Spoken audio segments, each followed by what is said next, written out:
दोस्तों, परीक्षा मंथन करंट अफेयर सीरीज चल रही है। इसके पिछले वीडियोस में हम कवर कर चुके हैं अर्थव्यवस्था का कुछ टॉपिक हम कवर कर चुके हैं। इकोनॉमी हमने शुरू किया था, दोस्तों कुछ टॉपिक हो गया था उसके पिछले सेगमेंट में। दोस्तों वैसे अभी तक हम इंटरनेशनल इश्यूज, अंतर्राष्ट्रीय मुद्दे, राष्ट्रीय मुद्दे, नेशनल इश्यूज और लॉ एंड जस्टिस, विधि और न्याय, ये कंप्लीट करा चुके हैं। अब जो चल रहा है दोस्तों, अर्थव्यवस्था चल रहा है, इकोनॉमी चल रही है। तो दोस्तों इसमें ये है कि अब ये भी जल्दी कंप्लीट हो जाएगा। इसके बाद हम अगला सेगमेंट शुरू करेंगे। मतलब समझ लीजिए अगस्त में दोस्तों परीक्षा मंथन करंट अफेयर सीरीज जो पूरा जनवरी से लेके मई 2020 तक पूरा हम कंप्लीट करा देंगे। तो दोस्तों अगर आप हमारे चैनल पर पहली बार विजिट कर रहे हैं तो सब्सक्राइब करिए और इसको ज़्यादा से ज़्यादा शेयर करिए, और पसंद आए तो लाइक करिए, ठीक है। और दोस्तों कमेंट करना मत भूलिए, और साथ ही साथ बेल आइकन को भी प्रेस कर दीजिए ताकि आने वाली नोटिफिकेशन जो है आपको तुरंत मिल जाए और आप उसको देख सकें। तो चलिए दोस्तों शुरू करते हैं। दोस्तों अभी हाल ही में आरबीआई ने एक बहुत बड़ा कदम उठाया था, एक बहुत बड़ा फैसला लिया था म्यूचुअल फंड के लिए। इन्होंने जो है म्यूचुअल फंड के लिए आरबीआई ने 50,000 करोड़ रुपए की विशेष सुविधा का जो है ऐलान किया था, ठीक है। म्यूचुअल फंड पर लिक्विडिटी दबाव जो है दोस्तों कम करने के लिए भारतीय रिजर्व बैंक आरबीआई ने अप्रैल 2020 को म्यूचुअल फंड के लिए 50,000 करोड़ रुपए की स्पेशल लिक्विडिटी फैसिलिटीज की घोषणा की थी, ठीक है।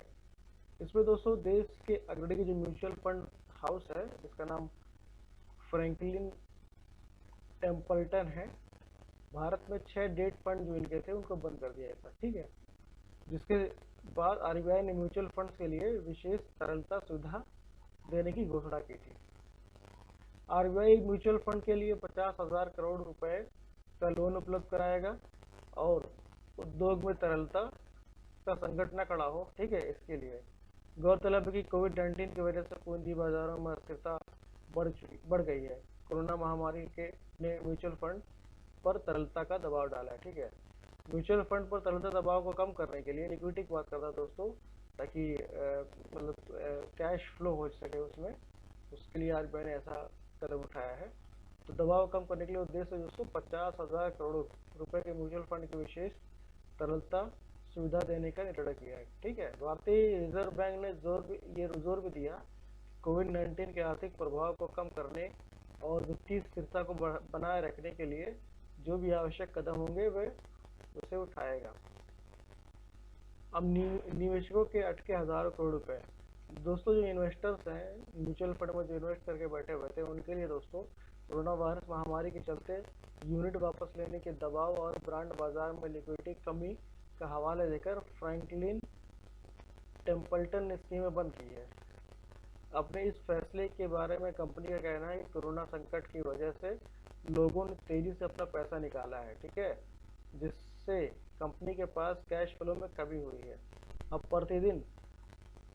रिडम्पशन प्रतिदिन रिडम्पशन मतलब जो है पैसा निकालने का जो है प्रतिदान जो है रिडम्पशन जो है, इसका दबाव बढ़ने से इन सभी फंडों की सिक्योरिटीज बेची जाएगी। निवेशकों को कई चरणों में पैसे वापस किया जाएगा। कंपनी का कहना है कि डेट फंड्स में रकम फंसने का डर बढ़ा है। बताया जा रहा है बताया जा रहा है कि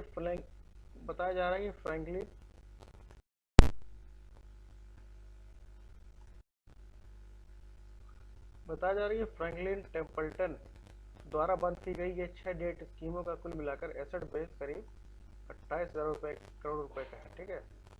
अगला टॉपिक है दोस्तों कोरोना संकट और भारत सरकार की आर्थिक सहायता। इसमें जो नवीनतम आंकड़ा है उसके अनुसार अब तक विश्व के लगभग 200 देश इस खतरनाक वायरस की चपेट में आ चुके हैं, और तकरीबन 5 लाख, ये दोस्तों पुराना अपडेट है क्योंकि अभी जुलाई चल रहा है तो काफ़ी ज़्यादा हो गया है। आइए देखते हैं अभी कितना चल रहा है इस वक्त। ये इस वक्त दोस्तों करीब जो है मोर देन 213 देशों में जो है ये इस वक्त, मतलब 213 मोर देन 213 देशों में खतरनाक वायरस की चपेट में आ चुके हैं। और ये आज के डेट में हम बता रहे हैं, जो कि 8/30/7/2020 है, ठीक है। तो आज की डेट में दोस्तों 200, जैसे पहले 200 था, ये तो ये बहुत पहले का न्यूज़ है, एक डेढ़ महीने पहले का है ये अपडेट। इन एक डेढ़ महीने में दोस्तों 200 कंट्री से 213 कंट्री से ऊपर हो गया, मोर देन 213 कंट्रीज। और ये 5 मिलियन से बढ़ के इस वक्त दोस्तों 1 करोड़ के आसपास, मतलब 10 मिलियन के ऊपर लोग इस समय संक्रमित है। ठीक है दोस्तों, तो इस वायरस से संक्रमित है। कोरोना वायरस की गंभीरता का अंदाजा, मतलब दोस्तों का ध्यान रखिएगा, इस वक्त बहुत तेजी से बढ़ रहा है। ठीक है, इस वक्त करीब जो है 10 मिलियन दोस्तों इस वक्त पूरे वर्ल्ड में इसके चपेट में आ चुके हैं। ठीक है, 10 मिलियन से ज़्यादा।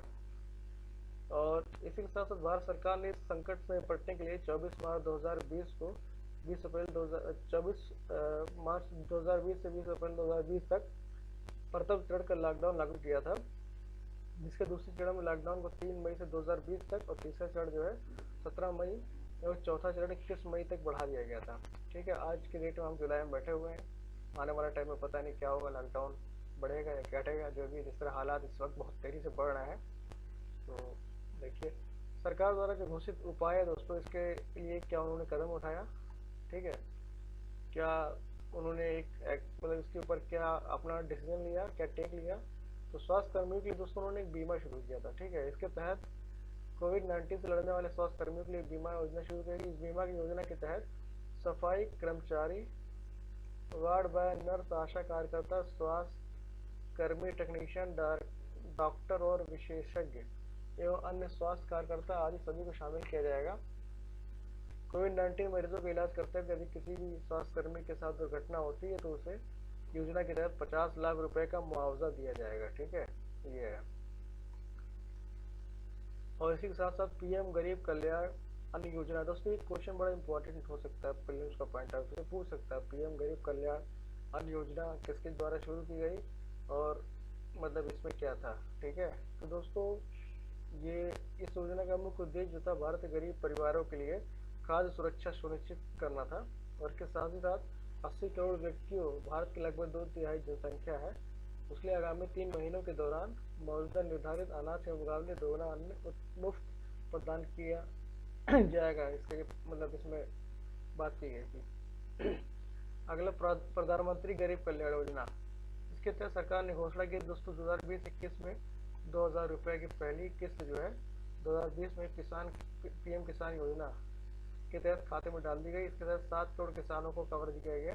कुल 40 करोड़ रुपए प्रधानमंत्री जन धन योजना की महिला खाता धारकों को आगामी 3 महीनों के दौरान प्रति माह 500 रुपये की अनुग्रह राशि दी जाएगी। ठीक है, बहुत बड़ा अमाउंट नहीं दोस्तों, छोटा सा अमाउंट है, लेकिन ठीक है जो भी है। पीएम गरीब कल्याण योजना के तहत आगामी 3 महीनों में 8 करोड़ करीब परिवारों को गैस सिलेंडर मुफ्त दिए जाएंगे। सरकार द्वारा की गई घोषणा के अनुसार सरकार अगले 3 महीने के दौरान भारत के लगभग 3 करोड़ वृद्ध विधवाओं, दिव्यांग श्रेणी 1000 रुपये उनको प्रदान करेगी।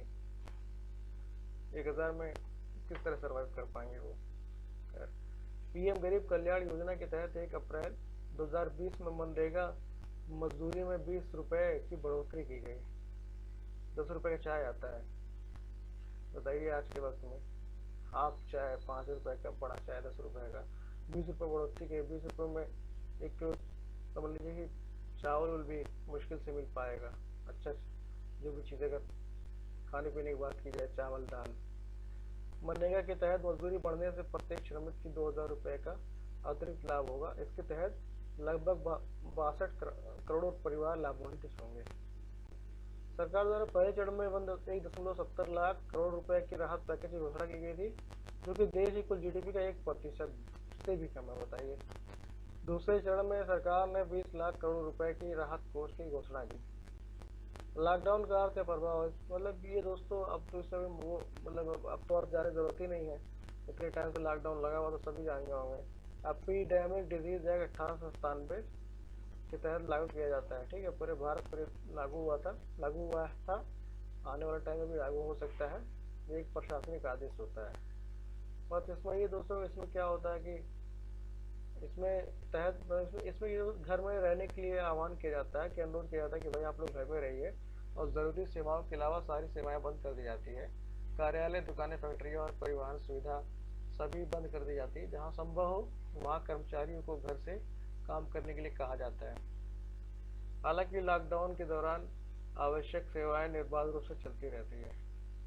जो दोस्तों भारत के जनसंख्या घनत्व और देश में लोगों के रहन सहन की मौजूदा सामाजिक स्थिति सोशल डिस्टेंसिंग की अवधारणा में एक बड़ी बाधा उत्पन्न करती है। ठीक है, अब इतना बड़ा देश है, इतनी ज़्यादा पॉपुलेशन है पूरे वर्ल्ड की, सोशल डिस्टेंसिंग में तो दिक्कत आ ही जाएगी वहाँ पर काफ़ी ज़्यादा।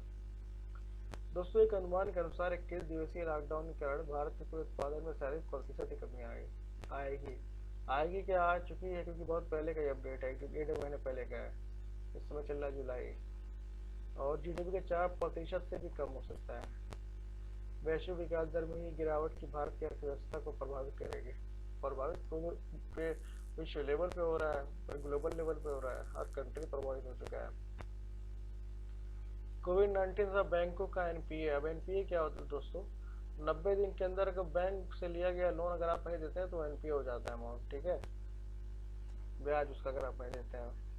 सार्वजनिक क्षेत्रों के बैंक और पब्लिक सेक्टर बैंक एनपीए कहते हैं किसको दोस्तों, एनपीए ऑफ बैंक। एनपीए दोस्तों कहते हैं नॉन परफॉर्मिंग एसेट। ठीक है, इसको बोलते हैं नॉन परफॉर्मिंग एसेट्स। इसके अंतर्गत क्या बात की जा रही है, इसके अंतर्गत यह है कि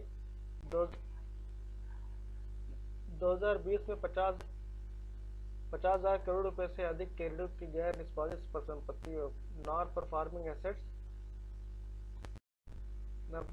से परिवर्तित हो जाने पर केंद्र सरकार की अपनी चिंता व्यक्त की है। ठीक है, मतलब इसमें क्या, भारतीय रिजर्व बैंक ने परिसंपत्तियों के वर्गीकरण को आरबीआई ने महामारी के दौरान जो है दोस्तों स्थगित करने के लिए पीडब्ल्यू से अनुरोध को अस्वीकार किया था। इसमें क्या, उधारकर्ता जिन्हें विशेष उल्लेख खातों स्पेशल मेंशन अकाउंट 2 के रूप में वर्गीकृत किया गया था, संपूर्ण बैंकिंग प्रणाली में मार्च के अंत तक 50,000 करोड़ रुपए से अधिक की राशि एनपीए में बदल गई। ये एनपीए मुख्य रूप से सूक्ष्म लघु और मध्यम उद्योगों से संबंधित है। गैर निष्पादनकारी संपत्ति, समान रूप से ये वह संपत्ति जिस पर ब्याज मूलधन, देखिए दोस्तों ये है ना 90 दिनों तक जो है बकाया हो, उसे गैर निष्पादन संपत्ति या नॉन परफॉर्मिंग एसेट्स कहा जाता है। इसको 3 कैटेगरी में डिवाइड किया गया। पहला है सब स्टैंडर्ड एसेट्स, इसमें 12 माह या इससे कम अवधि तक एनपीए के रूप में बने रहने वाली संपत्ति। दूसरा है डाउटफुल एसेट्स, अगर कोई संपत्ति 12 माह तक सब स्टैंडर्ड की श्रेणी में बनी रहे। और इसी के साथ तीसरा है दोस्तों लॉस एसेट्स, यह न वसूल की जा सकने वाली और अत्यंत कम मूल्य वाली संपत्ति होती है, बैंक द्वारा इसके परिसंपत्ति के रूप में बने रहने की पुष्टि नहीं की जाती है। दोस्तों आरबीआई के पैकेज क्या है, आरबीआई ने क्रेडिट कार्ड और कार्यशील पूंजी वर्किंग कैपिटल के साथ कृषि खुदरा और सभी प्रकार के फसल ऋणों के भुगतान अवधि को 3 माह के लिए बढ़ा दिया है। ये लाभ 1 माह से 31 मई तक के दौरान उपलब्ध रहेंगे। कार्यशील पूंजी ऋण एक ऐसा ऋण होता है जो कंपनी के रोजमर्रा के कामों को पूरा करने के लिए किया जाता है। ठीक है, अगला टॉपिक है दोस्तों प्रत्यक्ष विदेशी निवेश के नियमों में सख्ती, strict regulation on foreign direct investment. ये काफी एक अच्छा कदम था। नोवेल कोरोना वायरस के कारण उत्पन्न हुई चुनौतियों को कोविड-19 से उत्पन्न हुई चुनौतियों को देखते हुए भारत सरकार ने देश के विभिन्न क्षेत्रों में जुड़ी कंपनियों में भारत की थल सीमा से जुड़े पड़ोसी देशों से प्रत्यक्ष विदेशी निवेश फॉरेन डायरेक्ट इन्वेस्टमेंट के लिए सरकार की अनुमति को अनिवार्य कर दिया। मतलब इसके लिए आपको जो है 2 तरीका होता था, तो एक ऑटोमेटिक होता था एफडीआई और एक अप्रूवल के थ्रू, मतलब 2। ठीक है, तो ऑटोमेटिक में ज़्यादा टेंशन नहीं होता था। अभी क्या अगर अप्रूवल लेना जरूरी है गवर्नमेंट से, सरकार से। हालांकि इस परिवर्तन के बाद भी अन्य विदेशी संस्थाएं या नागरिक इस परिवर्तन के तहत चिन्हित देशों के अतिरिक्त एफडीआई नियमों के तहत प्रतिबंधित क्षेत्रों या गतिविधियों के अतिरिक्त अन्य क्षेत्रों में पहले की तरह निवेश कर सकेंगे। इसमें दोस्तों बात की जा रही है कि वर्तमान में भारत 7 देशों पाकिस्तान, अफगानिस्तान, नेपाल, चीन, भूटान, बांग्लादेश, म्यांमार से थल सीमाएं साझा करता है। ठीक है, इसके अतिरिक्त वर्तमान संशोधन के बाद पाकिस्तान का कोई नागरिक या संस्थान सुरक्षा, अंतरिक्ष, परमाणु ऊर्जा एफडीआई के नियमों के तहत प्रतिबंधित क्षेत्रों गतिविधियों के अतिरिक्त अन्य क्षेत्रों से छोड़कर अन्य क्षेत्रों में सरकार की अनुमति के बाद ही निवेश कर सकेगा। ठीक है दोस्तों, मतलब इसमें ये कहा गया है दोस्तों कि इसके अतिरिक्त वर्तमान में जो संशोधन हुआ है, इसके बाद पाकिस्तान में कोई नागरिक या संस्थान या रक्षा अंतरिक्ष परमाणु ऊर्जा और एफडीआई नियमों के तहत प्रतिबंधित क्षेत्रों गतिविधियों के अतिरिक्त अन्य क्षेत्रों को छोड़कर अन्य क्षेत्रों में सरकार की अनुमति के बाद ही निवेश कर सकेगा। ठीक है, इसका कारण ये बताया गया दोस्तों, हाल ही में हाउसिंग फाइनेंस कंपनी एचडीएफसी ने जानकारी दी थी कि वर्तमान में कंपनी के चीन के केंद्रीय bank People's Bank of China की हिस्सेदारी बढ़कर 1.1 तक पहुंच चुकी है। बताइए, एक तो कोरोना वायरस फैलाया उसने ग्लोबल लेवल पे, ऊपर से एफडीआई कर रहा है चाइना। अब इससे लाभ क्या होता है, इस परिवर्तन के बाद विभिन्न क्षेत्रों में होने वाले विदेशी निवेश के बेहतर निगरानी की जा सकेगी। ठीक है, केंद्र सरकार के इस फैसले के बाद वर्तमान में कोविड-19 से प्रभावित भारतीय कंपनियों में चीनी हस्तक्षेप की वृद्धि को नियंत्रित किया जा सकेगा। रिजर्व बैंक विनियमन के तहत आने वाले सहकारी बैंक, इसमें क्या बताया गया दोस्तों, 5 फरवरी 2020 को भारत सरकार ने सहकारी बैंकों को भारतीय रिजर्व बैंक विनियमन के तहत शामिल करने के लिए बैंकिंग विनियमन अधिनियम के संशोधन को मंजूरी दी। इसमें क्या है बताया गया कि फरवरी 2020 में Punjab and Maharashtra cooperative bank संकट को ध्यान रखते हुए सरकार ने यह निर्णय लिया था। 1500 सहकारी बैंक में कुल 8.6 लाख खातेधारक हैं, जिनकी कुल जमा राशि 5 लाख करोड़ रुपए है। सहकारी बैंकों के प्रशासनिक मामले में सहकारिता रजिस्ट्रार के अंतर्गत ही रहेंगे। हालांकि उन बैंकों को आरबीआई के बैंकिंग दिशा निर्देशों के तहत विनियमित किया जाएगा। इनकी ऑडिटिंग भी इनके मानदंडों के अनुसार ही की जाएगी। मुख्य कार्यकारी अधिकारी सहित अन्य सदस्यों की नियुक्तियों के लिए योग्यता का निर्धारण किया जाएगा। प्रमुख पदों पर नियुक्ति के लिए आरबीआई से पूर्व अनुमति लेनी आवश्यक होगी। ठीक है, और नियामक ऋण माफी जैसे मुद्दों का निपटान किया जा सकेगा। वित्तीय संकट में आरबीआई के पास किसी भी सहकारी बैंक के बोर्ड को पृथक करने की शक्ति होगी। ठीक है, अब सहकारी बैंक है क्या दोस्तों, ये देख लीजिए। सहकारी बैंक का मतलब ये होता है कि छोटे वित्तीय संस्थानों से है जो शहरी और गैर शहरी दोनों क्षेत्रों में छोटे व्यवसाय को ऋण की सुविधा प्रदान करते हैं। ठीक है, सहकारी बैंक आमतौर पर अपने सदस्यों को कई प्रकार की बैंकिंग और वित्तीय सेवाएं जैसे ऋण देना, पैसे जमा करना और बैंक खाता आदि प्रदान करते हैं। ये बैंक जो है भारतीय रिजर्व बैंक द्वारा विनियमित किए जाते हैं एवं बैंकिंग विनियमन अधिनियम 1949 के साथ साथ बैंकिंग कानून अधिनियम 1965 के तहत आते हैं। सहकारी बैंक संगठन उद्देश्यों, मूल्य और शासन के आधार पर वाणिज्यिक बैंकों से भिन्न होते हैं। ठीक है, उल्लेखनीय है कि सहकारी बैंकों का प्राथमिक लक्ष्य अधिक से अधिक लाभ कमाना नहीं होता है। ये ध्यान रखिएगा, सहकारी बैंकों का प्राथमिक लक्ष्य होता है अधिक से अधिक लाभ कमाना नहीं होता है, कमर्शियल बैंक नहीं होते हैं, बल्कि अपने सदस्यों को सर्वोत्तम उत्पाद और सेवाएं उपलब्ध कराना होता है। अब दोस्तों अगला टॉपिक है चीन विदेशी पोर्टफोलियो निवेश की जांच में सख्ती। मतलब चीन की तरफ से अगर फॉरेन डायरेक्ट इन्वेस्टमेंट हो रहा है तो उसके लिए जो है जांच में जो सख्ती की गई है। अप्रैल 2020 में भारतीय प्रतिभूति और विनिमय बोर्ड, जिसे security and exchange board of India से भी कहा जाता है, ने विदेशी निवेश से जुड़े संरक्षक बैंकों को चीन से आने वाले विदेशी निवेश की निगरानी में वृद्धि करने का निर्देश जारी किया। मतलब सेबी ने दोस्तों जो इन्वेस्टर बैंक है, जो ठीक है, जो निवेश करने वाले बैंक है, उनके लिए जो है विदेशी निवेश की निगरानी के लिए जो है जांच करने के आदेश दिए हैं कि उसको जांच करिए तरीके से। अब सेबी ने संरक्षक बैंकों से चीन और हांगकांग के साथ 11 अन्य एशियाई देशों से भारतीय कंपनियों में किए गए विदेश पोर्टफोलियो निवेश, फॉरेन पोर्टफोलियो इन्वेस्टमेंट का विवरण मांगा है। ठीक है, निवेश के क्षेत्र में संरक्षक बैंक या कस्टोडियन बैंक से आशय उन वित्तीय संस्थाओं से है जो चोरी या धोखाधड़ी जैसे नुकसानों को कम करने के लिए ग्राहक की प्रतिभूतियों को सुरक्षित रखने का कार्य करती है। ठीक है, कस्टोडियन बैंक जो होता है दोस्तों, कस्टोडियन बैंक प्रतिभूतियों और अन्य संपत्तियों के इलेक्ट्रॉनिक या भौतिक रूप से सुरक्षित रखता है। ये ध्यान रखिएगा, कस्टोडियन बैंक से पूछ रहे हैं तो ये प्रतिभूतियों, ठीक है, शेयर और अन्य संपत्तियों की इलेक्ट्रॉनिक या भौतिक रूप में सुरक्षित रखता है। ठीक है। स्टैंडर्ड चार्टर्ड बैंक, भारतीय state bank, state street bank and trust और stock holding corporation of India limited आदि भारतीय कस्टोडियन बैंक के कुछ उदाहरण है। ये पूछ सकता है दोस्तों, भारतीय कस्टोडियन बैंक ने इसके अंतर्गत कौन कौन से बैंक आ सकते हैं। तो स्टैंडर्ड चार्टर्ड बैंक, भारतीय state bank, state street bank of trust और of stock holding corporation of India limited, state street bank and trust और stock holding corporation of India limited आदि भारतीय कस्टोडियन बैंक के कुछ उदाहरण है। सेबी द्वारा संरक्षक बैंकों से विदेशी निवेश के संदर्भ में मांगी गई जानकारियों में से कुछ निम्नलिखित है। यदि इन फंड्स का नियंत्रण चीनी निवेशकों द्वारा किया जा रहा है, यदि फंड का संचालन चिन्हित 13 देशों से सक्रिय है, यदि फंड का लाभांश प्राप्त करने वाले निवेशकर्ता चिन्हित 13 देशों से संबंधित है। ठीक है।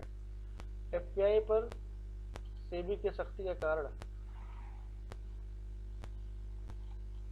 कोविड-19 के महामारी तथा इसके प्रसार के नियंत्रण हेतु लागू लॉकडाउन के कारण देश में व्यावसायिक गतिविधियों में कमी आई। ठीक है। जिसके कई कंपनियों के शेयर की कीमतों में काफी गिरावट आ गई है। इसी का फायदा उठा के चाइना ने जो है इन्वेस्टमेंट करना शुरू कर दिया, जिसके बाद भारत सरकार की नजर पड़ी और अप्रूवल मतलब भारत सरकार की अनुमति लेना इसको आवश्यक कर दिया।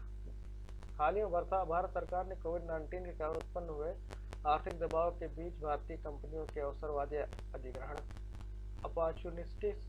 अपॉर्चुनिस्टिक टेक ओवर, ठीक है, account acquisitions, opportunistic take over acquisitions को रोकने के लिए, जिसको अवसरवादी अधिग्रहण कहते हैं, कि मौके का फायदा उठाना, ठीक है, जैसे चाइना ने उठाया, तो रोकने के लिए भारत के थल सीमा से जुड़े देशों से एफडीआई हेतु सरकार की अनुमति को अनिवार्य कर दिया। ठीक है, ये भी हम पढ़ चुके हैं। सेबी द्वारा एफपीआई के तहत विदेशी निवेश की जांच करने का उद्देश्य सरकार द्वारा भारतीय कंपनियों के अवसरवादी अधिग्रहण को रोकने की पहल को मजबूत करना है। वर्तमान में पोर्टफोलियो निवेश के संदर्भ में किसी विशेष प्रतिबंध के अभाव में चीनी संस्थाओं भारतीय कंपनियों में 10% तक शेयर खरीद सकती है। ठीक है। ये पिछले कुछ वर्षों में भारतीय कंपनियों में चीन से होने वाले निवेश में भारी वृद्धि हुई है। वर्तमान में चीन के 16 विदेशी पोर्टफोलियो निवेशक भारत में पंजीकृत है और इसका शीर्ष भारतीय स्टॉक में निवेश 1.1 बिलियन अमेरिकी डॉलर का है। बताइए। गौरतलब है कि एफडीआई का विनियमन वित्त मंत्रालय, फाइनेंस मिनिस्ट्री द्वारा विदेशी पोर्टफोलियो निवेश का विनियमन सेबी द्वारा किया जाता है। तो दोस्तों आज ये रहा कुछ टॉपिक अर्थव्यवस्था से, इकोनॉमी से। जल्दी हम ये सेगमेंट को कंप्लीट कर देंगे। ठीक है दोस्तों, अगर आप पिछले वीडियोस को नहीं देखे हैं तो आप जाकर प्लेलिस्ट में पूरा जो है अभी तक के जितने भी वीडियोस अपलोड हुए, जितने भी लेक्चर हैं, वहाँ पे आपको प्लेलिस्ट में मिल जाएंगे। उसका लिंक आपको डिस्क्रिप्शन में मिल जाएगा। और इसी साथ साथ दोस्तों, इसका जो पीडीएफ है ना, डेली बेसिस पे हम जो अपलोड करते हैं या जब भी अपलोड करते हैं तो उसका हम पीडीएफ टेलीग्राम पर डाल देते हैं। टेलीग्राम का जो लिंक है वो डिस्क्रिप्शन में दिया हुआ, वहाँ से जाके आप इस पीडीएफ को डाउनलोड कर सकते हैं। दोस्तों ये बुक बहुत इम्पोर्टेंट इसलिए हो जाती है कि पीसीएस के लिए हिंदी माध्यम के जो स्टूडेंट हैं, जो तैयारी कर रहे हैं पीसीएस की, आईएएस की, उनके लिए काफ़ी अच्छा कलेक्शन होता है। बहुत अच्छी तरीके से समझाया रहता है। कंसेप्चुअल और फैक्चुअल दोनों तरफ से ध्यान दिया जाता है और काफ़ी R&D रिसर्च करने के बाद बेहतरीन तरीके से इसमें जो है लिखा जाता है। और इसकी जो वर्डिंग है काफ़ी ईजी होती है और काफ़ी पसंदीदा ये मैगजीन मानी जाती है परीक्षा मंथन। तो इसी का सीरीज हम चला रहे हैं, ऑलमोस्ट कंप्लीट हो चुका है और जल्दी इस महीने में पूरा हम कंप्लीट करा देंगे। ठीक है, जनवरी से लेकर मई 2020 तक का पूरा जो है करंट अफेयर ये कंप्लीट हो जाएगा। दोस्तों आप इसी के साथ साथ इसको ज़्यादा से ज़्यादा शेयर करिए, सब्सक्राइब करिए और पसंद आए तो लाइक करिए। ठीक है दोस्तों, थैंक यू, धन्यवाद।